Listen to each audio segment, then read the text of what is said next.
Hola, soy Javier. Y yo soy Cristina. Aquí tienes un nuevo episodio de Opositando con Éxito, el videopodcast de administraciondejusticia.com, para opositores que quieren conocer las claves para conseguir su plaza.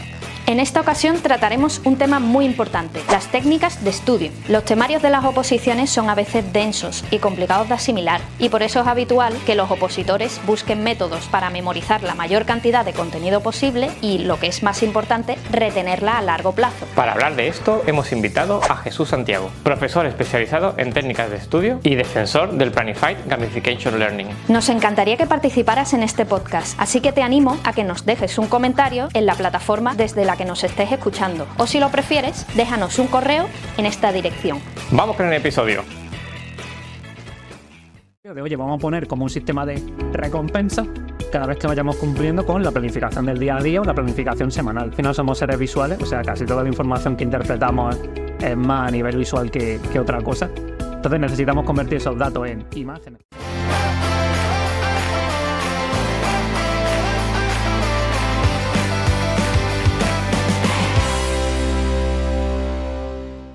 Bienvenidos y bienvenidas a un nuevo episodio de Opositando con Éxito, el podcast para opositores de administraciondejusticia.com. Hoy tenemos con nosotros a Jesús Santiago, profesor y conferenciante en diversas universidades de México y defensor de técnicas de estudio como por ejemplo el Planified Gamification Learning, que ya hablaremos un poquito más adelante de él. Bienvenido, Jesús. Hola, ¿qué tal? Hola. ¿Cómo estáis por aquí, por Sevilla? Pues muy bien. Muy bien, encantado de tenerte aquí hablando de un tema tan interesante como la técnica de estudio. No, gracias. Uy, perdón. Gracias a vosotros por invitarme. Claro, es que para nosotros es súper importante el tema de las técnicas de estudio y además es algo que a nuestros alumnos desde el minuto 1 que se apuntan con nosotros es algo que les hacemos seguimiento muy pormenorizado. Tenemos también nuestra tutora de técnicas de estudio, Paula, que es la que les acompaña desde el primer momento. Entonces queríamos hablar de eso, de la importancia de la implementación de técnicas de estudio en el caso concreto de los opositores. ¿Tú crees, por ejemplo, que deben de empezar a aplicar técnicas de estudio para empezar a estudiar el temario desde el principio?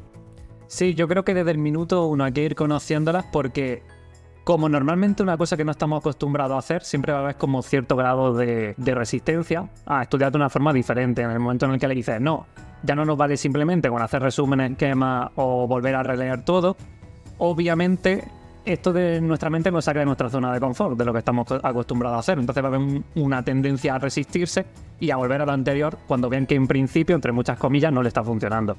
Entonces, si desde el primer momento ya lo conocen en vez de a mitad de camino, pues entonces cuando llegue el 50% de la preparación, pues ya lo tendrán como súper asimilado y súper machacado. Entonces sí, para mí es algo que tiene que ser esencial desde la semana 1.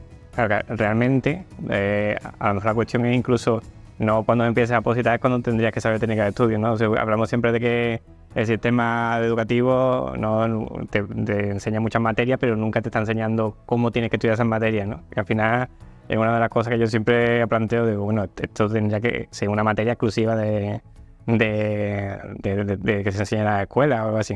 ¿Qué opinas sobre?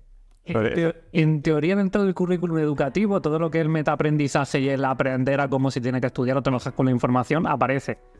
Ya depende del tutor, de la persona que sea, que lo enseñe o no en sus horas de tutoría y demás. Porque, claro, se supone que la hora de tutoría tiene que ser para eso, para enseñarte a trabajar con las materias, ver si hay algún problema o lo que sea. Lo que pasa es que hay tanto factor administrativo al final de la educación que no da tiempo a todo. O sea que a lo mejor ese tiempo lo tienen que utilizar no porque sean malos docentes, sino porque como están hechas las cosas tienen que rellenar mucho papeleo, etcétera, entonces no pueden dedicar a eso. Claro, pero quizá a lo mejor esta conciencia por la importancia de las técnicas de estudio viene como de recientemente, ¿no?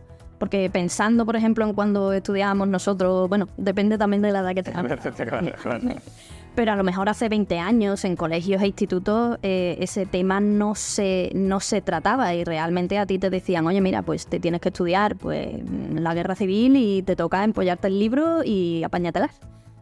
Sí, eso sobre todo porque todo lo que viene siendo cómo aprende el cerebro, el aprendizaje, viene como muy cogido de la mano de la psicología. Y realmente la psicología moderna lleva, ¿cuántos años se llevan haciendo estudios? O sea, coges cualquier paper y los estudios son de los años 70, 80, 60. Entonces, nuestra generación anterior a nosotros es una cosa que, o sea, que antes tiene un problema Porque, por ejemplo, la dislexia, ¿no? Antes no se trataba la dislexia, era simplemente, no, el niño no se entera. Sí. Y ya está. Entonces eso también es muy importante verlo, como que lleva muy poco tiempo eso sobre la mesa. Hay gente interesándose por eso porque viene cogido de toda la parte de psicología. Totalmente. Yo ahora estaba dando un libro que es de Thomas Armstrong, creo que se llama, y habla de los diferentes tipos de inteligencia. Y claro, esto es verdad, el tipo de inteligencia es algo muy reciente. Y claro, a lo mejor una persona que piensa que no es bueno en los estudios, porque al final a lo mejor no se está teniendo en cuenta que es bueno para la inteligencia musical o no es bueno para, no sé, a lo mejor se le da mal inteligencia lingüística. Pero es algo, lo que tú dices, ¿no? Realmente un poco reciente y que hay que intentar, ¿no? A lo mejor ver que una persona no es simplemente bueno en los estudios porque sabía matemáticas mejor que otro, ¿no? Claro, incluso también a nivel tendencias que tenemos naturales. O sea, pongo algún ejemplo para que se entienda esto. No sé si acordáis de cuando el instituto, colegio y demás, que hay información de un mismo tema que se te queda la primera y no se te olvida jamás en la vida. Y luego hay información que tienes que machacar un montón y dices, ¿por qué? Si está dentro del mismo tema, es prácticamente la misma temática y además hay información que se nos queda mejor, información que se nos queda peor, pero puede estar requerido, o sea, cogido eso que decía de la inteligencia múltiple, de oye, pues esto me genera una imagen más clara en mi cabeza de lo que me está explicando este párrafo, tengo mejor memoria visual, la que tengo como más desarrollada de forma natural, pues esto se me queda la primera.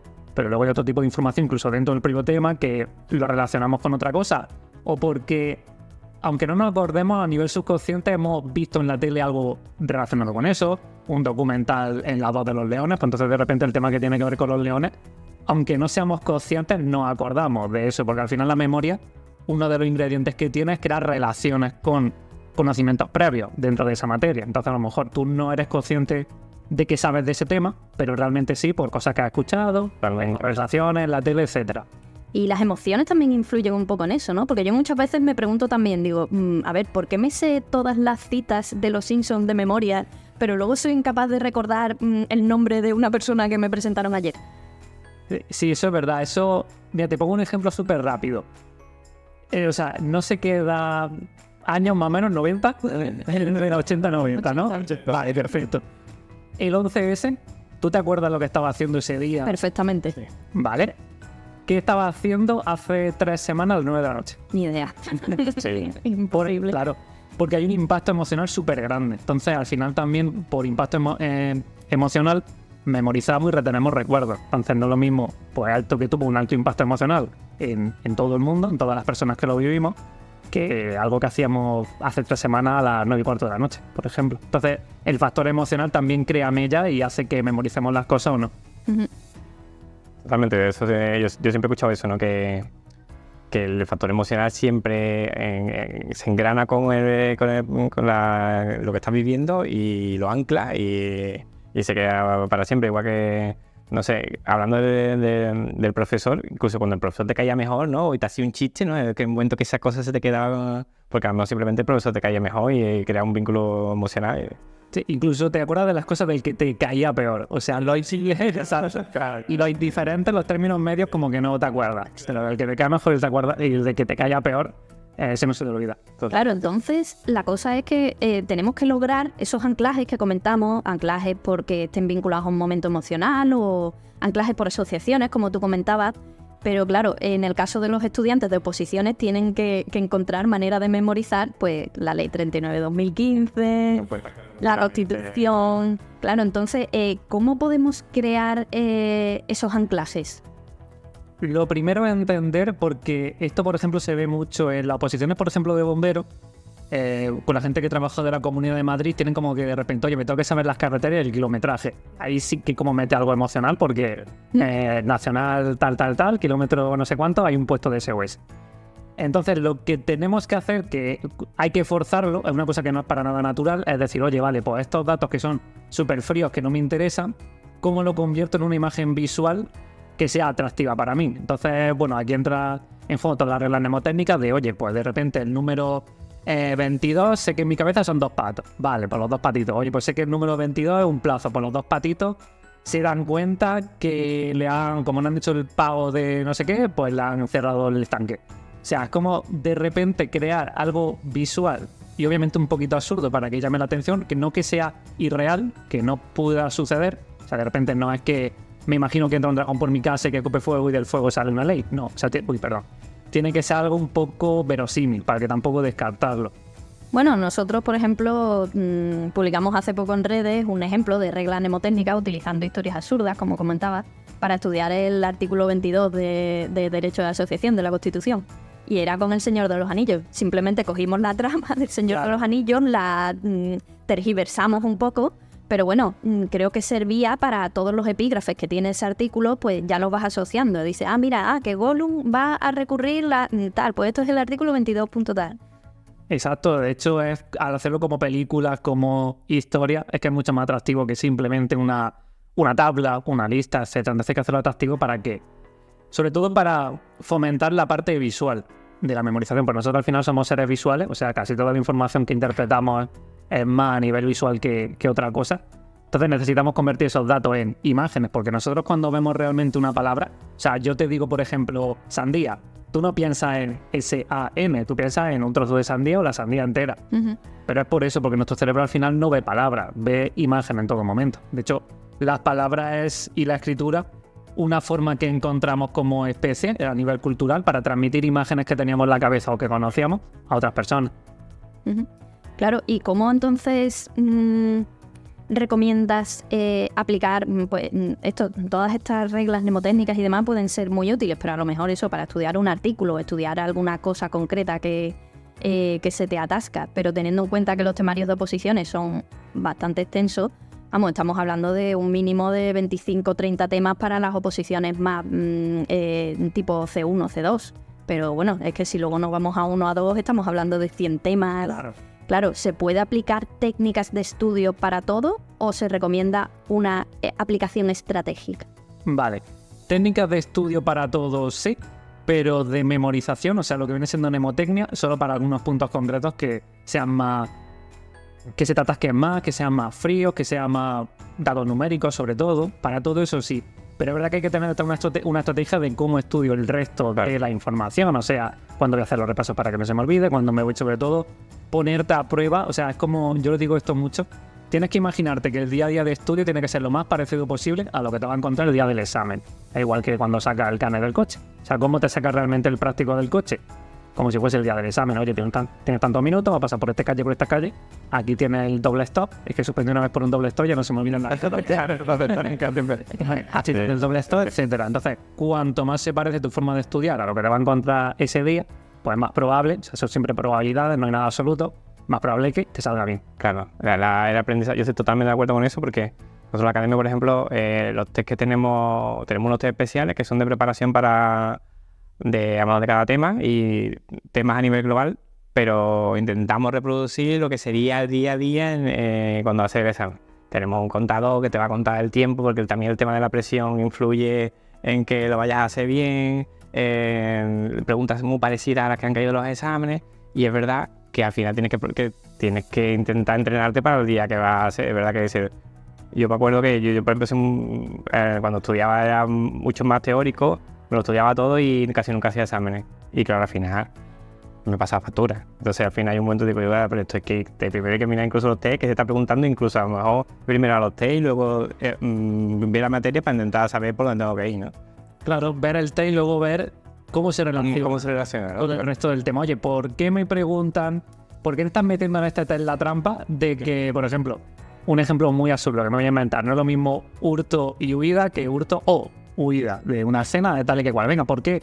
Porque dice, oye, pues hay dos castigos diferentes para esto, por eso tiene que ser inclusivo o exclusiva la pregunta. Sí, totalmente. Bueno, te hago preguntas por el método de estudio que era el Brain Gamification Learning, ¿no? O sea, PGL para cortar. Para cortar, perfecto. Sí, aquí lo que busqué cuando estuve pensando en esta forma de tratar el tema de cómo estudiar y demás es sobre todo de la planificación. Yo como que en mi cabeza, algunas veces lo he dibujado, tengo como una pirámide, ¿no? A la hora de enseñar. Tenemos la mentalidad abajo del todo, que eso sería como el primer escaloncito. Luego tenemos la planificación, técnicas de estudio, por último las técnicas de memorización. Entonces, la parte de planificación suele ser algo en lo que muchas veces la gente o incluso nosotros fallamos, Porque como que intentamos, bueno, podemos planificar al principio, pero que como entramos en automatismo y ya luego hay un punto en el que vamos día a día. Con, oye, pues día a día, ¿qué tengo que hacer hoy? Pues esto y esto otro. Cuando lo hacemos planificado, es verdad que tenemos de repente, nos damos cuenta de que tardamos menos tiempo por un lado y por otro que hacemos las cosas mucho mejor y sale todo como tiene que salir. Pero claro, no es algo atractivo trabajar de forma planificada todos los días, porque al final estamos luchando todos los días contra la motivación, es decir, contra la fuerza de voluntad realmente, porque son cosas que de forma natural no nos apetece a una. O sea, que hay gente que sí, pero de forma natural a nadie le apetece sentarse o irse a la biblioteca 4 horas a sentar el culo en la silla y estudiarse esos datos tan fríos como el I-39 o las carreteras de la Comunidad de Madrid. Entonces fue una forma que yo más o menos encontré, cogiendo cosas de las que vi como profesor y en la carrera de magisterio, de oye, vamos a poner como un sistema de recompensa cada vez que vayamos cumpliendo con la planificación del día a día o la planificación semanal. Porque al final tenemos que encontrar esa motivación extrínseca. Está la motivación intrínseca, que es la fuerza de voluntad, y la extrínseca, que son los los castigos, las recompensas que tengo del exterior. Entonces había que poner algún tipo de recompensa de fuera. Y eso ¿Qué recompensa le propones a los estudiantes? Es que eso ya como súper personal, porque es como, oye, ¿cuál es tu hobby? ¿Qué es lo que te sienta bien? Hay gente que dice, oye, pues a mí me sienta bien ir al cine. Oye, pues cuando tengas no sé cuántos números, depende de la forma que lo hagas, cuando tengas 40 puntos, porque has estado haciendo las cosas bien, pues te permite ir un día al cine, que aparte te va a venir bien para desconectar a nivel salud mental, etcétera, va a venir estupendamente. Hay gente que dice, oye, pues para mí lo mejor es tomarme una Cruz Campo. Entonces, pues a lo mejor, pues con 10 monedas desbloquea, por suerte de gracia, la Cruz Campo. Entonces, pues ya de lo que le gusta a cada persona que se tome esa recompensa. No recomiendo un castigo, porque ya como que el castigo, entre comillas, es no poder desbloquear esa recompensa. Entonces, solo jugar con esa vía. Bueno, es súper interesante porque ahora como, no sé, desde no sé exactamente qué tendencia psicológica para decir, por ejemplo, es muy parecido a los niños, ¿no? Por ejemplo, los niños cuando son más pequeños dicen, bueno, ¿tienes una recompensa por haber hecho esto? O... Sí, cuando les entrenas a lo mejor para empezar a usar el orinal. Sí, ¿no? Que ahora, por ejemplo, hay una tendencia en que dicen que no la recompensen porque cada vez va a buscar una recompensa. Pero es verdad que yo no lo tengo claro porque todo el mundo en sí, la recompensa es una gratificación y es muy buena. De hecho, todo el mundo tiene gratificación en su vida porque si hace las cosas bien, si hace las cosas bien en el trabajo, si hace las cosas bien con tu pareja, va a tener tipo de gratificaciones.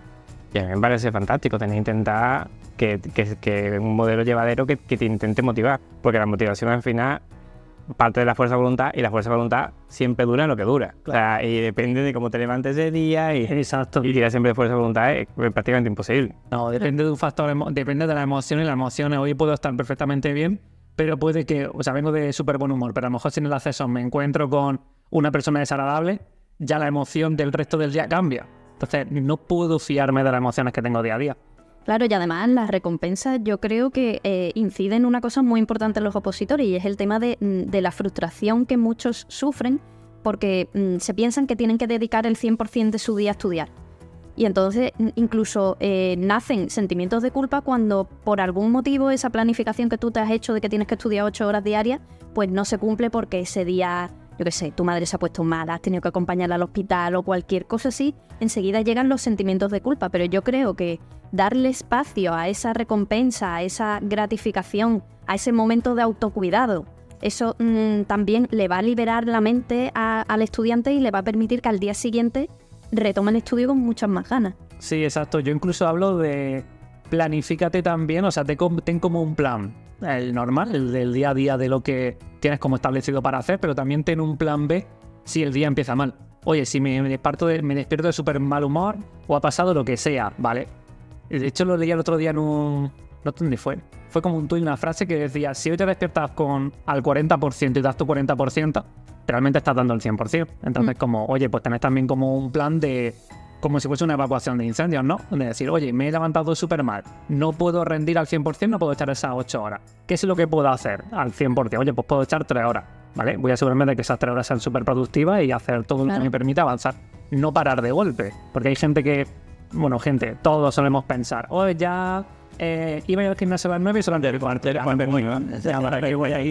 que ya no tengo una hora entera, tengo solo 30 minutos. Oye, por lo mejor hacer esos 30 minutos solamente es lo que te ayuda precisamente a avanzar. Y acabas con esa sensación de no haber hecho lo que tenías que hacer, ¿no? Al final dices, mira, he hecho lo que he podido y... Sí, ya está. Totalmente. Como ser muy consciente de, oye, con las condiciones que me he encontrado hoy, oye, pues he dado mi 100%, debo estar orgulloso de lo que he hecho hoy. Sí.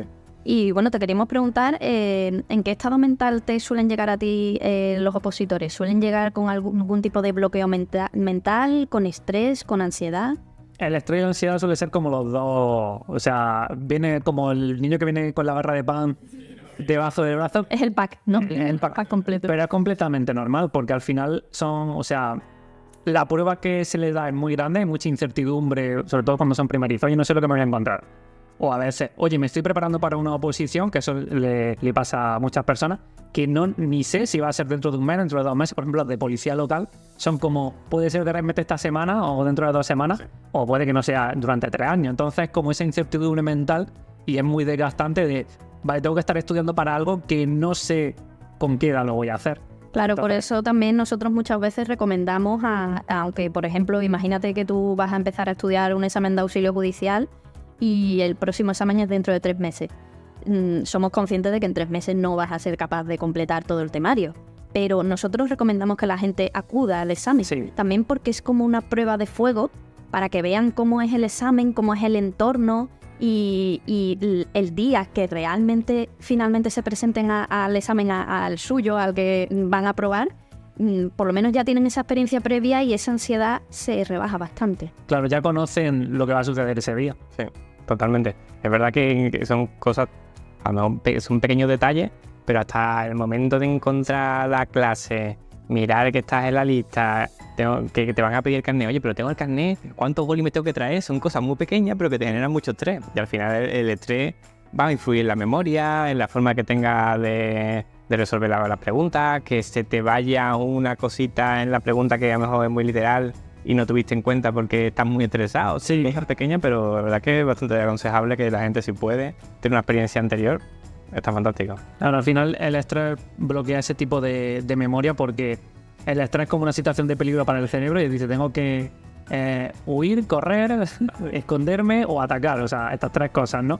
Y es como, la lista 39 no tiene nada que ver ni con huir ni con esconderse ni con... Es lo último que me voy a poner a recordar. Entonces, pues, se nos bloquea la memoria, lo típico de, hostia, salgo del examen, ya estoy en la tranquilidad de la casa y digo, hostia, esta pregunta que la dejé sin contestar era tal y tal, y lo compraba y te la sabías. ¿Por qué? Por el estado de estrés y ansiedad que tenía en ese momento. Claro, acaba tu nivel de estrés y ya vienen todas las cosas perfectas a tu cerebro, claro. Totalmente. Bueno, ya habíamos visto que, bueno, estamos suscritos, por supuesto, a tu newsletter en la que das consejos para estudiar. Y mencionas que tienes un reto de 28 días para entrenar la atención. Y queríamos hablar un poquito de esto, del tema de la atención. ¿Crees que ahora mismo los estudiantes sufren problemas de falta de atención? ¿Cómo pueden remediarlo? No solo los estudiantes, o sea, todo el mundo, yo creo que tenemos problemas de... La sociedad. De falta de atención. Sí, al final, cada vez las cosas van como más rápido y como, o sea, está feo decirlo, ¿no? Pero al final las redes sociales tienen parte de culpa porque la moneda de cambio, o sea, son gratuitas, la moneda de cambio es la atención, porque con esa atención vemos publicidad, picamos la publicidad, esto da una serie de recursos a la empresa, etcétera, etcétera, etcétera. Entonces, cada vez, o sea, hemos pasado de YouTube vídeos de 20 minutos o de 10 minutos, que lo veíamos perfectamente. Instagram luego empezó a hacer vídeos de 3, 4, 5 minutos perfectamente. Luego vino TikTok, vídeos de 30 segundos. Y ya te dice, o sea, sobre todo las personas que estamos más relacionados o conocemos cosas de marketing. No es que el vídeo en el segundo 1 tiene que gastar la atención o la persona pasa a otro. Y es verdad, entonces cada vez como que la capacidad de atención la vamos teniendo más mermada, porque todo lo que es cerebral al final es como un músculo. O sea, tú las partes del cerebro que trabajas, con esto de la neuroplasticidad se ha visto que crecen, tienen más neuronas, se desarrollan mejor, y etcétera. Entonces la atención tiene una parte del cerebro que se tiene que entrenar, y si la tenemos deteriorada nos cuesta más al principio, y aparte porque hay muchos estímulos en el mundo externo en todo momento, o sea, ya sea a nivel social, ya sea por Netflix te sube una temporada entera y dice, hostia, está el FOMO, ¿no? El miedo a perderse algo. ¿Cómo no voy a ver toda la temporada si tal? Y lo tienes en la cabeza dándote vueltas, pum, pum, pum, está toda la temporada entera, no es un capítulo de la semana. Entonces, eso te hace estar distraído de las cosas que tú quieres desarrollar para ti mismo, porque es una presión que también hay social por esa parte. ¿Qué podemos hacer para remediarlo? Aunque, bueno, me imagino que en el entrenamiento ya darás tus claves, pero danos alguna pista. Sí, el entrenamiento es que solamente está disponible en septiembre, así que no sé si esto se estará escuchando cuando siga, pero bueno, os doy alguna pauta. Tenemos que pensar, vale, la parte más importante de entrenar la atención que esto viene muy relacionado con el tema de la meditación, el mindfulness y demás, es yo me doy cuenta que me he distraído y conscientemente tengo que volver a traer mi atención a el ejercicio o la cosa que estaba haciendo previamente. Una cosa que yo recomiendo, porque es verdad que el tema de la meditación hay gente que le puede suponer un poco de rechazo al principio, porque como que estamos relacionados al budismo o a ciertas religiones, y yo, pues mira, tan fácil como mientras estás estudiando, te pone una hoja en blanco aquí al lado y cada vez que seas consciente de que te has distraído, pone un palito, simplemente. Y vuelve al estudio. Te has vuelto a distraer, pone otro palito y al final del día hacer recuento. No es por hacer recuento ni luego martirizarse porque hay 20 palitos ni nada en una hora, sino por el hecho de que soy consciente que me he distraído, corto la distracción, por así decirlo, corto ese flujo de pensamiento y vuelvo conscientemente a lo que estaba haciendo. Entonces eso poco a poco te vas dando cuenta de que cada vez haces menos palitos. Eso es para quien no quiera utilizar la meditación, pero lo mejor va a ser la meditación, hacer ejercicio en el gimnasio y estar consciente de lo que está haciendo, paseos, todo lo que tenga que ver con mejorar esa parte. Sí, nosotros tenemos dentro del campus hemos incluido una sección de entrenamiento de la práctica de la atención plena, porque creemos que es súper interesante y vital que lo aprendan los alumnos. Y realmente una de las cosas que se dicen en esos audios, bueno, es lo que tú dices, la meditación, todos tenemos la idea de que me siento en flor de loto, sí, que pongo las manos así, medito y digo OMS, ¿sabes? No, las nuestras no son para nada así, son simplemente lo que tú comentabas, concentrarse en la respiración y ser consciente de que en la mente siempre van fluyendo pensamientos y eso no lo podemos parar. O sea, el meditar y pensar que meditar significa no tengo que pensar en nada. Exacto. Es un error, los pensamientos van y vienen y tienes simplemente, bueno, eso es como un río por el que van fluyendo cosas y tienes que dejarlas pasar. Que sí, que de repente mientras estás meditando te pones a pensar, tengo que ir a hacer la compra en Mercadona. Vale, sí, ocurre. Pero nada, luego lo dejas y sigues con lo tuyo. Sí, es ser capaz de darse cuenta que te has distraído y, oye, cortarlo para que no se convierta en un flujo de pensamientos que dure una hora. Sino que, oye, me he dado cuenta, he pensado en la compra del Mercadona, venga, vuelvo a estar atento a la respiración o a lo que estaba haciendo. Sí, es verdad que con el tema de mindfulness y la meditación, es verdad que la gente tiene mucha reticencia al principio porque, bueno, voy a meditar una vez, a ver qué tal, lo pruebo. Y claro, al principio te sale fatal porque te vienen 1000 pensamientos una y otra vez. Ay, en verdad, esto no sirve para nada. Y como, por ejemplo, no es como el ejercicio, que a lo mejor te llevas un mes haciendo ejercicio y dices, otra, pues mira, he perdido peso o me ha ido mejor. Pero tienes más resistencia. Tengo más resistencia, a lo mejor, pero claro, la meditación no es algo que se pueda contar y mira, ahora mismo va mejor. No, pero es verdad que a largo plazo vas viendo resultados, vas viendo que eres capaz de enfocarte mejor, de pasar más tiempo sin tener... Y es algo fundamental. De hecho, lo que estabas hablando también tú del ejercicio, el ejercicio también ayuda muchísimo, la meditación, y son cositas que a lo mejor, oye, que tiene que ver y que me prepare una posición con que tenga que meditar. Pues muchísimo, importante, muchísimo. Es como algo muy global, porque al final nosotros creo que intentamos mucho ir solamente a cosas concretas. Oye, que todo va engarzado, todo va en un conjunto, ¿no? Sí, es un ecosistema total. Si lo que se dice, ¿no? Te carga algo a nivel natural aquí, afecta a la otra punta de España. No sé, el efecto mariposa, ¿no? Claro, lo de la mariposa que si la mata en no sé dónde. Sí. O sea, no, si el electrón de la mariposa causa un huracán en la otra punta del mundo. Eso es totalmente. Pero es tal cual, pero porque todo está relacionado al final. Si te sientes mejor a nivel salud, estás más concentrado, o sea, tienes más foco en lo que estás haciendo. Igual que alimentación, te alimentas mejor, pues tienes mejores nutrientes en tu cerebro, pues va a poder estar más concentrado y rendir mejor. Todo está relacionado al final. Totalmente. Claro.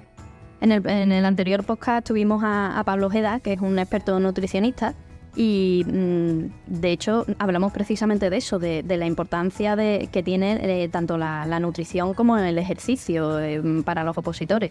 Hay determinados alimentos que le van a ayudar a estudiar mejor y otros que no. Claro. No, y además hay una cosa súper... A mí me parece muy relevante, que es como, oye, me tomo un montón de hidratos, en plan, me tomo una súper tostada con unos cereales con azúcar, no sé qué. Y entonces a los 2 minutos, como tiene un pico de subida de azúcar, te cae. Y claro, entonces si te pones a estudiar mejor, ese pico, tiene que estar manteniéndote despierto, intentando memorizar, y entonces, claro, ese tipo de cosas tan básicas como, oye, no abuses de los hidratos a principio de la mañana, es algo simple y Y es muy, muy eficaz, ¿no? Porque al final puedes aprovechar más tu tiempo. Que no se trata de estudiar 8 horas, no se trata de estudiar a la hora que estudies, que sea muy productiva. Y a mí con ese tipo de consejos, pues... Claro, o sea, las que tienes, hacerlas al 100%. No tanto porque hay mucha gente que habla conmigo me dice, es que me frustro también un montón, porque yo ven sobre todo por redes sociales, no sé qué cuenta de opositores que estudian 12 horas al día, son madres y no sé qué. Y es lo que yo les digo, realmente nosotros vemos de esas personas lo que ellas quieren mostrar. Bueno, eso es postureo. Claro, o sea, si sube tanta historia en la biblioteca estudiando, el tiempo que está subiendo la story, preocupándose si está el filtro bonito o si no, de poner el texto y demás, es tiempo que no está dedicando al estudio. O sea, ya, eso hay falta de tiempo. Claro, ya no son 8 horas, la sube seguramente menos. Ahí no se da cuenta. Yo soy del pensamiento que es justamente lo contrario. O sea, 12 horas las vas a poder estudiar. ¿Cuánto tiempo? ¿Una semana? Porque mentalmente no eres capaz de llevarla a cabo. Hay que ponerse objetivos realistas, cosas Sí. que puedas mantener en el tiempo. 12 horas no Claro. vas a estudiar toda tu vida. Totalmente. Y es tan importante estudiar como descansar. Sí, Y desarrollar actividades que te vayan... Por ejemplo, oye, pues voy a dedicar tiempo a hacer algo de una práctica de mindfulness. Oye, porque no estoy estudiando, lo estoy perdiendo. Pero a lo mejor estás haciendo que tu sistema de memorización sea más rápido y más eficaz, ¿no? claro, como el tema de, oye, pues es que no puedo salir a pasear todas las tardes si tengo que estudiar. Y como a lo mejor te ayuda precisamente ese rato contigo mismo, contigo misma, a pensar mejor, a aclarar la idea y aparte de que te estás moviendo. Totalmente. Bueno, y ahora que hablamos de eso, de hábitos, de cómo nos distribuimos las horas de estudio al día y eso, ¿cuántas horas crees tú que es lo óptimo para dedicar al estudio sin que esto suponga una merma en nuestras capacidades mentales y físicas? Yo creo que mínimo, o sea, como mínimo una persona, estamos hablando de una situación como súper... Al menos 2 horas mínimo habría que echarle. Porque entre que empiezas a concentrarte y no, pasa 1 hora, o sea, prácticamente. Desde los primeros 10 minutos vamos a contar del día que no cuenta y los últimos 10 minutos estás mirando el reloj porque ya se acerca la hora de terminar. Entonces casi que media hora la descartamos. Si digo 2 horas, estamos diciendo de 1 hora y media de estudio. O sea, es que menos que eso no... O sea, puede avanzar, obviamente. En 25 media hora puedes ver cosas, pero a lo mejor no al nivel que necesita o que requiere. Entonces, mínimo 2 horas. Máximo lo que no se vaya a comer tu vida social, o sea, tu vida en sí de ninguna otra manera. O sea, si eres madre, padre, tienes pareja, etcétera, también tienes que dedicar un poco de tiempo a eso, no para perderlo y ni que suponga el precio a pagar por la oposición, sino también por salud mental. Que al final es una de las cosas que siempre tenemos que estar cuidando, la salud mental durante la oposición. Sí. Porque con la experiencia que hemos tenido de todos los alumnos, de todos los opositores, yo al final es verdad que depende mucho que a lo mejor capacidades intrínsecas de cada alumno, pero una de las cosas fundamentales es que la gente acaba dejándolo no por capacidades, porque al final prácticamente todo el mundo se puede sacar una posición. El problema es que lo acabas dejando porque no eres capaz de soportarlo, porque mentalmente vas mal, porque mis relaciones con mis amigos las estoy dejando y no las puedo soportar. Entonces es verdad que es que una de las cosas más importantes porque la gente acaba dejando de depositar, ¿no? Sí, sobre todo los que son padres o madres, decirles que no quiero perderme a lo mejor los primeros años de mi hija, que es cuando crece más rápido. Es que ha pasado, me lo decía un alumno hace poco, es que llevo 1 año positando para policía local a la muerte, y de repente me da cuenta que mi hija ha crecido un montón. Y es como, o sea, no he estado ahí para ella esos primeros años. Sí. Entonces tocó reducir un poco eso para poder llevar un poco las dos partes de la vida. Claro, se puede. Ujú. Bueno, pues también te queremos preguntar a nivel personal, bueno, porque me imagino que aparte de formar, también seguirás tú formándote. Yo creo que todos al final estudiamos un poco en nuestro día a día. ¿Qué trucos son los que te funcionan a ti?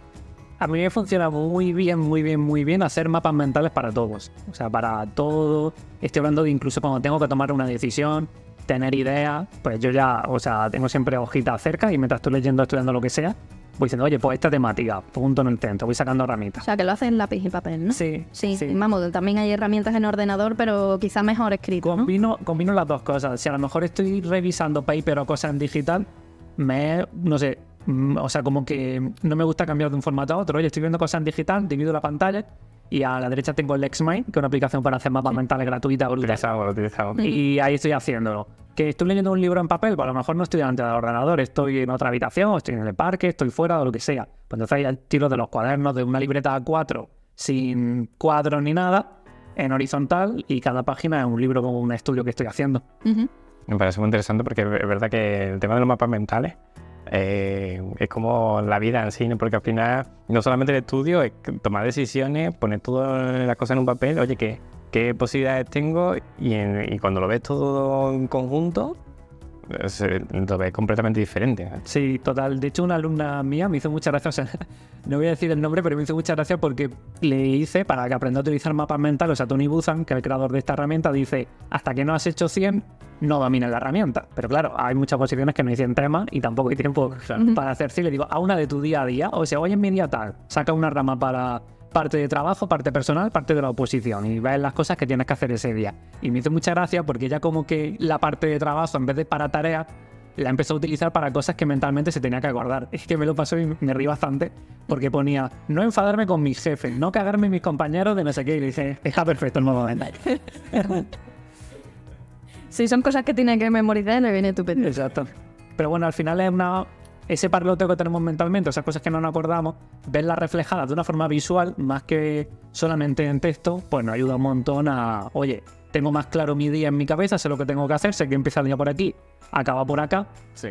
y no me veo de repente en media hora pensando, ¿qué debería hacer ahora? O sea, ¿qué es lo que toca ahora? No, está el plan establecido. Y los mapas mentales es una forma muy visual de trabajarlo y poder servir para, en vez de hacer una checklist, oye, mi semana 1 de octubre, ¿qué cosas tengo que hacer en cada ámbito de mi vida? Mínimamente, pongo 5 objetivos en cada uno y ya tienes tu mes planificado. A mí me gusta mucho la herramienta de mapas mentales, vamos, y utilizo también Xmind, también, sobre todo cuando tienes que tomar decisiones complejas y necesitas estructurar un poco tu cabeza para ver cómo va el tema. Pero yo, por ejemplo, cuando hay que memorizar, yo soy la típica persona que para memorizar algún temario tengo que estar caminando. Que además es que eso lo tenemos comprobado que según cada persona, cada mentalidad, cómo les funciona el cerebro, les funciona una técnica diferente.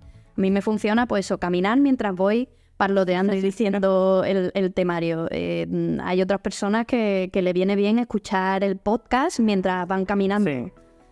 Cuando hablamos de los diferentes tipos de inteligencia, a lo mejor alguno que a cada uno particularmente le viene. Nosotros es verdad que en la academia intentamos tener muchos recursos diferentes porque cada persona le viene mejor alguno concreto. Por ejemplo, tenemos el tema de los temas en MP3 porque a lo mejor hay una persona que tiene que ir al trabajo y quiere escucharlo, o a lo mejor hay gente que le encanta un profesor que tenga las clases en vídeo y le sea mucho más ameno, ese tipo de cosas.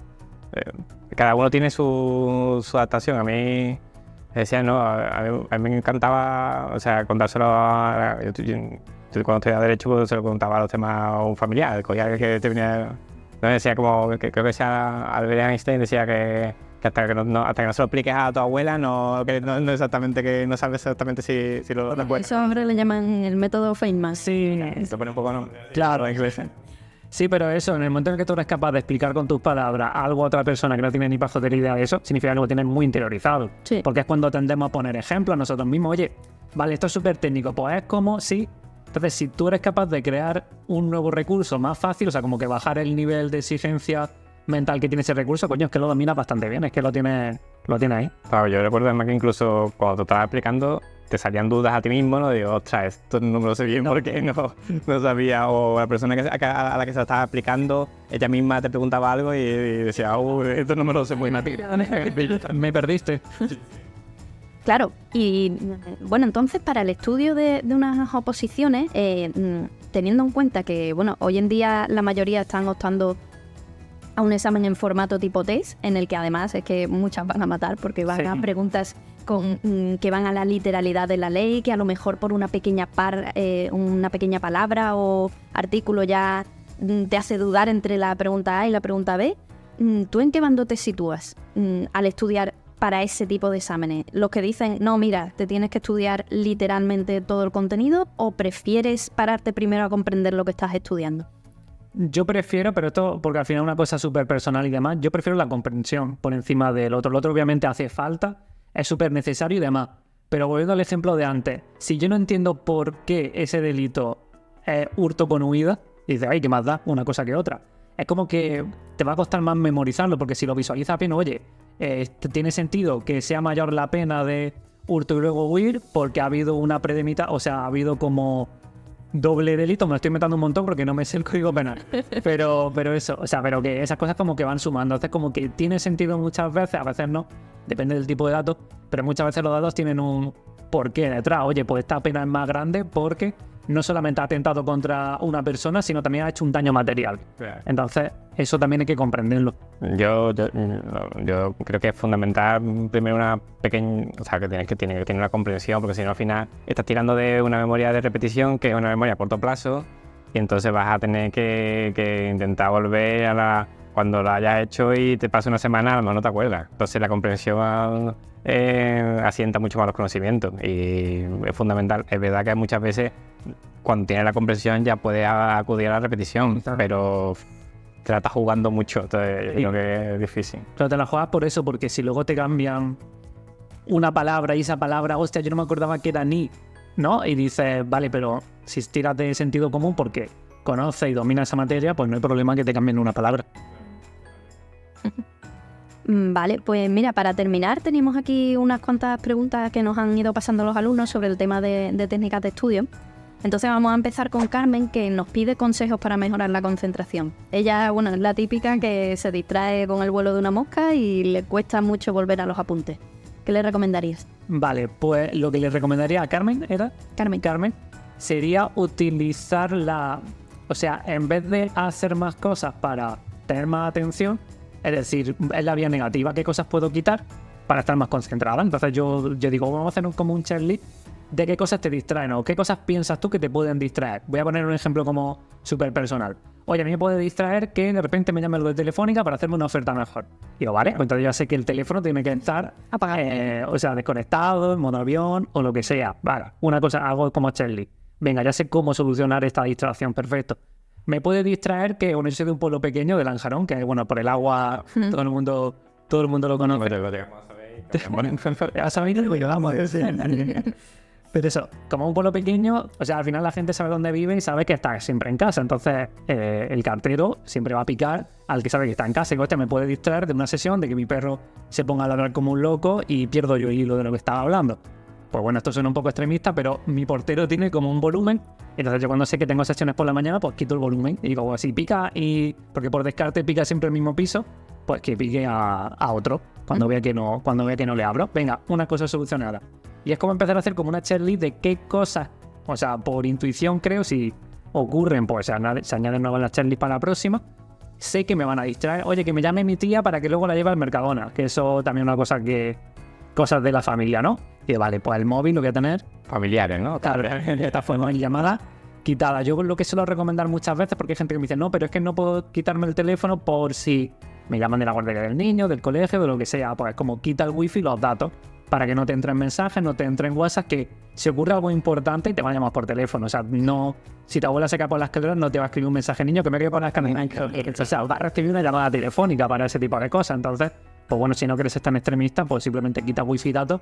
Pero yo sí pondría el teléfono en otra habitación. Si te llaman, lo escuchas, pero no tenerlo a la vista, porque si lo tengo aquí, voy a distraer. Como una persona que quiere dejar de fumar, no va a tener el paquete de tabaco encima de la mesa. No lo tenga en casa o tenlo como súper escondido. Incluso a la gente a veces dice, no, es que voy a intentar quiero tener móvil porque me va a llamar tal. Pero en verdad es como una excusa porque sabes que te cuesta sacar el móvil de la habitación. Exactamente. Tienen unos hábitos cogidos con el móvil para consultarlo continuamente. Claro, es una adicción y el cerebro dice, o sea, no me gusta que me quiten mi chute de dopamina. Claro, entonces te inventas excusas para no. Es que va a ser que, como las personas que, bueno, pasa en mi familia, ¿no? Que guardan muchas cosas en el armario o en los trasteros. Es que este cable, si lo junto con me hago un USB de 3 metros. Digo, pero... Y luego nunca lo va a utilizar, o si lo conectas se prende la casa. Entonces, como no lo voy a... Sí, ¿para qué lo guardas? Por lo mismo con este tipo de cosas. Sí, totalmente. Y bueno, el siguiente es Sergio, que le gustaría saber si recomiendas utilizar la técnica del Palacio de la Memoria, porque él considera que es una técnica un poco compleja de entender y no sabe si merece la pena utilizarla para estudiar las oposiciones. Yo sí la utilizaría, pero para cosas que tienen que tener como un orden determinado. O sea, Palacio de la Memoria funciona muy bien porque va haciendo como un recorrido mental por tu casa, la casa de tu abuela, donde sea, y vas pasando por una serie de elementos en orden. Pero claro, no te vale para estudiar cosas, por así decirlo, que no siguen ese orden. Por ejemplo, si una ley y un artículo tiene su apartado A, B, C, D hasta la H, pues ahí sí tiene sentido porque va recorriendo, o sea, habitaciones, partes de la habitación y demás, y va haciendo ese orden natural de ese artículo, sobre todo para gente que tiene luego que cantar algunos de los temas, viene muy bien, porque venga, mentalmente me acuerdo de que en la casa está todo esto y soy capaz de ir rescatando esa información, ir cantando el tema en orden, sin saltarme nada. Pero para cosas así random y demás, pues no lo recomendaría tanto, sino tirar de otras cosas, pones como más atención a la parte tipo T, a la parte de la comprensión artículo por artículo, sin seguir ningún tipo de orden. Pero cuando se necesita algo así literal y que sigue un orden, por ejemplo, un número de artículos, de capítulos, lo que sea, sí tiene sentido. Sí, cosas concretas, ¿no? Yo recuerdo que yo me reí, creo que lo escribió su libro Campayo, y yo me lo compré y estaba fascinado por el método. Y claro, que lo quería utilizar todo, pero claro, eso requiere un tiempo de implementación y claro, cuando tienes tanto apunte y tanta materia es muy complejo. Es verdad que es exactamente lo que tú dices, utiliza las herramientas en función de lo que cuando te sea necesaria. Claro, del contenido que necesitas, porque herramientas que hay un millón, o sea, y de hecho, cosas que no a todo el mundo le gusta escuchar, todas las técnicas de memorización son iguales, convierto esto en imágenes y con la imagen hago cosas, pues hago una cadena o me meto una historia absurda o lo meto en mi casa. Pero el procedimiento es exactamente el mismo, solamente que algunos van a tener más sentido para una cosa que es más bien de orden y otra cosa que va a tener más sentido para cosas puntuales. Pero el procedimiento de todas las técnicas de memorización es la misma. Claro.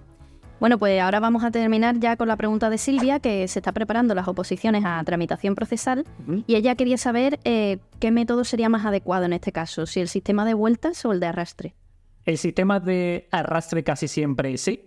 El de vuelta, sea un temario de 5 o 10 temas, una cosilla cortilla, pues sí, porque te da tiempo como en poco tiempo volver a ver el tema 1. Pero tiene que ser siempre arrastre porque si vamos siguiendo el tema de la curva del olvido, nos dice que a los 4 días hemos olvidado un 60% de la información prácticamente. Más o menos, o sea, porcentaje arriba, porcentaje abajo.